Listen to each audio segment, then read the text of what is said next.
దేశంలో సంచలనం సృష్టించిన ఢిల్లీ లిక్కర్ కేసులో ఢిల్లీ మాజీ సీఎం, మాజీ మంత్రితో పాటు పలువురు మద్యం వ్యాపారులను సీబీఐ అరెస్ట్ చేసింది. ఈ విచారణలో తెలుగు రాష్ట్రాల లింకులు బయటపడ్డాయి.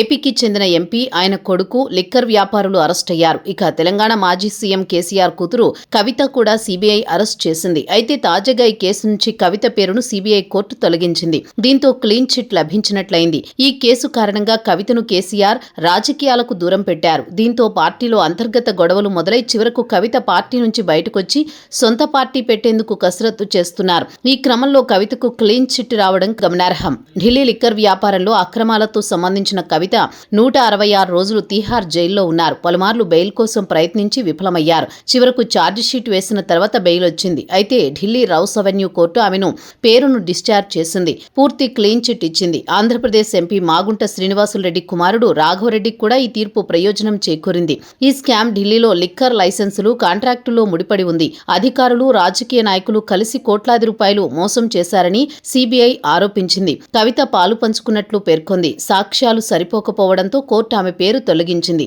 ఇది రాజకీయ ఎదురుచూపులతో ముడిపడిన కేసుగా మారింది. లిక్కర్ కేసులో కవిత అరెస్టు కారణంగా కేసీఆర్ కుటుంబంలో గొడవ మొదలైంది. కవిత ఇమేజ్ భారీగా డ్యామేజ్ అయ్యింది. దీంతో కవితను పార్టీకి దూరంగా ఉంచాలని 2023 ఎన్నికల సమయంలో బీఆర్ఎస్ భావించింది. అలాగే చేసింది కూడా. ఈ ఎన్నికల్లో బీఆర్ఎస్ ఓడిపోయింది. దీంతో పార్టీలో ఆధిపత్య గొడవ మొదలైంది. కేటీఆర్, కవిత, హరీష్ రావు మధ్య ముసలం పుట్టింది. చివరకు కవితను పార్టీ నుంచి సస్పెండ్ చేశారు కేసీఆర్. తాజా క్లీన్ చిట్ నేపథ్యంలో ఇప్పుడు బీఆర్ఎస్ అధినేత కేసీఆర్ ఏం చేస్తారన్నది ఆసక్తికరంగా మారింది.